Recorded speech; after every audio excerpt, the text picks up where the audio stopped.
Hi friends, welcome back to my channel Dua gardening. कैसे हैं आप सब? उम्मीद है खैरियत से होंगे। लहसुन और प्याज ऐसी सब्जियां हैं जो तकरीबन हर घर में रोजाना की बुनियाद पर इस्तेमाल की जाती है, तो क्यों ना हम इसको अपने घर में उगाएं। आज की वीडियो में मैं आपको बताने वाली हूँ लहसुन और प्याज उगाने का बहुत ही आसान तरीका। किसी भी चीज में आप उगा सकते हैं, पेटी में, ग्रो बैग में, गमले में या फिर प्लास्टिक की थैलियों में। तो आज की वीडियो में कंप्लीट इन्फॉर्मेशन देने वाली हूँ कि कब हार्वेस्ट करनी चाहिए। लहसुन की दुनिया भर में कई इकसाम है। कोई सी भी किस्म का लहसुन आपके घर में आता हो, लहसुन की जो पोटी होती है उसके अंदर लहसुन के जवे होते हैं। लहसुन के जवे को आप पोटी में से निकाल लें, लेकिन उसका छिलका ना उतारें। छिलके समेत लहसुन को गमलों में लगाना है।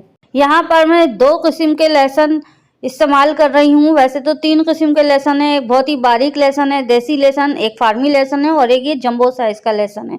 तो यहाँ पर मैं जंबो साइज के लहसुन को ग्रो करूंगी, उगाऊंगी। आप चाहें तो कोई सा भी लहसुन आप इसी तरह उगा सकते हैं। लहसुन लगाने के लिए बेस्ट मंथ अगस्त सितंबर का है। अगस्त में तो बारिशें होती हैं, बारिशों में क्रॉप खराब हो जाती है, सीड अपनी जगह से हिल जाता है। सितंबर और अक्टूबर 2 महीने इसके लिए बेस्ट हैं। सीजन के हिसाब से सब्जियां लगाएं तो आप कभी भी नाकामयाब नहीं होंगे। हर किस्म की सब्जी आप अपने घर में उगा सकते हैं, लगा सकते हैं। सर्दियों में लहसुन लगाने का फायदा ये होता है कि जब हम सर्दियों में लहसुन लगाते हैं तो नीचे जो लहसुन बनता है, लहसुन की जो पोटी बनती है, बल्ब बनता है इसका, वो इंक्रीज होता है, बड़ा बनता है। अगर हम यही लहसुन गर्मियों में उगाएं तो उग तो वो भी जाएगा, लेकिन उसके अंदर का जो साइज है, यानी कि लहसुन का जो साइज है, बल्ब का जो साइज है, वो इंक्रीज नहीं होगा, वो बढ़ेगा नहीं। बहुत ही बारीक या छोटी पोटी हमें हासिल होगी, बड़ी पोटी हमें हासिल नहीं होगी। इसीलिए सर्दियों की वेजिटेबल अलग उगाई जाती हैं, सर्दियों में ही उगाई जाती हैं, और गर्मियों की वेजिटेबल जिनको फुल धूप और फुल गर्मी वाला माहौल चाहिए होता है, उनको गर्मियों में ही उगाया जाता है। मिट्टी की बात की जाए तो सॉइल मिक्सचर इसके लिए ऐसा तैयार करना है कि वेल ड्रेनेज सॉइल मिक्सचर होना चाहिए, यानी कि पानी जब भी हम इसकी मिट्टी में दें वो सारा ड्रेन आउट हो जाए, ड्रेन हो जाए, बाहर निकल जाए और खड़ा ना रहे। अगर हमारी मिट्टी ऐसी बनी हुई होगी जिसमें पानी खड़ा रहे और आहिस्ता आहिस्ता रिस रिस के पानी बाहर निकले गमले से, तो वो उसमें होगा ये कि हमारा जो लहसुन है वो अंदर ही अंदर ख़राब हो जाएगा, गल सड़ जाएगा। बेस्ट सॉइल फॉर गार्लिक 50% बालू मिट्टी, 30% रेत एंड 20% काउ डंग कंपोस्ट या वर्मी कंपोस्ट। गार्लिक को ग्रो करने के लिए जो इसका ज़मीन वाला पार्ट है, यानी कि जहाँ से जड़ें निकलती हैं, वो हिस्सा ज़मीन में जाएगा और बाकी का हिस्सा ऊपर रहेगा।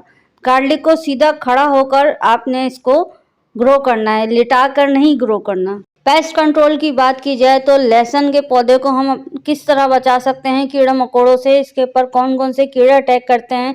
इसके ऊपर बहुत सारे कीड़े अटैक करते हैं। ज़मीन के अंदर से भी इसको कीड़ों का हमला होता है और पत्तों के ज़रिए भी इसके ऊपर कीड़ों का हमला होता है। पत्तों के ज़रिए जो कीड़ों का हमला होता है वो धब्बे पत्तों के ऊपर शुरू हो जाते हैं आना, पीले पीले ब्राउन ब्राउन से धब्बे आना शुरू हो जाते हैं और पत्ते हमारे जो है वो लहसुन के जो पत्ते होते हैं वो पीला होना शुरू हो जाते हैं और एक तरफ झुक के लहसुन के पत्ते ख़त्म हो जाते हैं।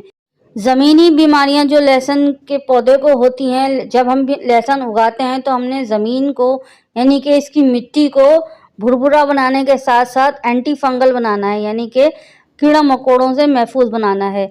ज़मीन के अंदर जो सबसे ज़्यादा इसको बीमारी अटैक करती है वो नेमाटोड्स हैं। नेमाटोड्स एक ख़ास किस्म का कीड़ा होता है जो कि जड़ों के अंदर सर्वाइव करता है और वो जड़ों को फुला देता है, सुझा देता है। और जो पौधे की जो जड़ें हैं जो बेसिकली ये काम करती हैं कि पानी में, ज़मीन में जो न्यूट्रिशन होती है वो जब्स करके पूरे पौधे को सप्लाई करती हैं। तो वही जब जड़ें ही हमारी जो कारकुन हैं हमारे वही बीमार हो जाएंगे तो पौधा कैसे सर्वाइव करेगा।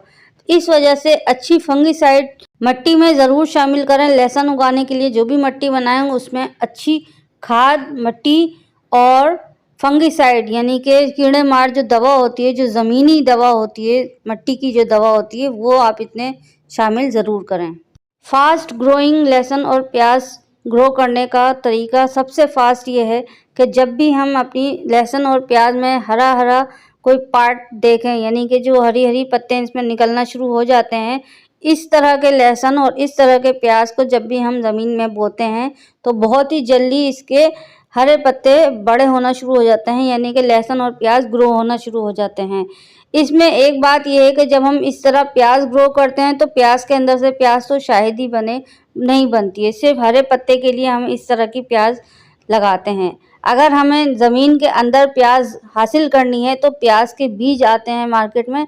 कलौंजी के जो बीज होते हैं वो प्याज के बीज नहीं होते। बेसिकली प्याज के बीज आप खरीद लें किसी भी मार्केट से, किसी भी नर्सरी से, उसको आप लगाएंगे तो वो प्याज की पनीरी बनेगी। पहले छोटी छोटी प्याज उग जाएगी, उस पनीरी को आप फाइनल लोकेशन में लगा दें, तब वो नीचे से प्याज का बल्ब बनाना शुरू कर देगी। इस तरह अगर हम डायरेक्ट स्प्राउटेड प्याज लगाएंगे अपनी सब्जी की झाबी में से लेके, तो इसके नीचे प्याज नहीं बनेगी। सिर्फ और सिर्फ हरे पत्ते के लिए, जो प्याज के हरे पत्ते होते हैं जिसे हरी प्याज कहते हैं, उसके लिए इस तरह की प्याज लगाई जाती है। इसके अलावा लहसुन को जो हम लगाते हैं उसमें हरा लहसुन भी हमें हासिल हो जाता है। अगर हमने इसका बल्ब बनाना है, यानी कि लहसुन की पोटी ज़मीन के नीचे बने, उसके लिए हमें ये करना है कि कभी भी लहसुन के ऊपर के जो पत्ते होते हैं उनको कट नहीं करना, हमें उसको हार्वेस्ट नहीं करना। लहसुन के पत्तों को ऐसे ही एज इट इज़ रहने देना है। अगर हमने उसको हार्वेस्ट कर लिया तो नीचे जो लहसुन बनने का जो प्रोसेस है, यानी कि जो लहसुन की पोटी बल्ब बनने का जो प्रोसीजर है, वो रुक जाएगा और पोटी जो है हमारी वो छोटी की छोटी रह जाएगी। सन रिक्वायरमेंट की बात की जाए तो लहसुन और प्याज को ठंडक तो चाहिए, लेकिन गर्मी भी चाहिए, यानी कि ऊपर से गर्मी और नीचे से ठंडक इनको लाजमी मिलती रहे। सर्दियों की सब्जियां तो हैं, लेकिन इसको बगैर धूप के नहीं उगाया जा सकता। बगैर धूप के अगर हम उगाने की कोशिश करेंगे भी तो इसके पत्ते गल सड़ जाएंगे और वो रिजल्ट हमें नहीं मिलेगा जो हमें चाहिए। लहसुन और प्याज के पौधों को पत्तों के तरफ से जो कीड़े मकोड़े अटैक करते हैं, उसके लिए घरेलू नुस्खा ये है कि आप हल्दी वाला पानी इसके ऊपर स्प्रे करें हफ्ते में 1 दफ़ा।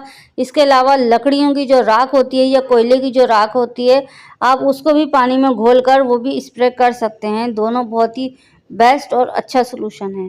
वाटर रिक्वायरमेंट की बात की जाए तो लहसुन और प्याज के पौधों को बहुत ही सिलेक्टेड पानी देना है और हफ्ते 10 दिन के बाद इसको पानी में खाद घोल कर देनी है। कोई सी भी खाद हो घर में, vermicompost, leaf compost, cow dung compost, kitchen waste compost, anything, कोई सी भी कंपोस्ट हो घर में, आपने पानी में घोलकर 1 रात 24 घंटे के लिए पानी में घोल लें। उसके बाद इसको घोल बनाकर इसको खाद दें। मिनिमम 3 महीने और मैक्सिमम 5 महीने के अंदर लहसुन की फसल तैयार हो जाती है। नीचे लहसुन बनना शुरू हो जाता है, तो 3 से 5 महीने के दरमियान आप इसको लहसुन को हार्वेस्ट कर सकते हैं। लहसुन लगाने का बहुत ही आसान तरीका मैंने आपको इस वीडियो में बताया है। उम्मीद करती हूँ वीडियो आपको पसंद आएगी।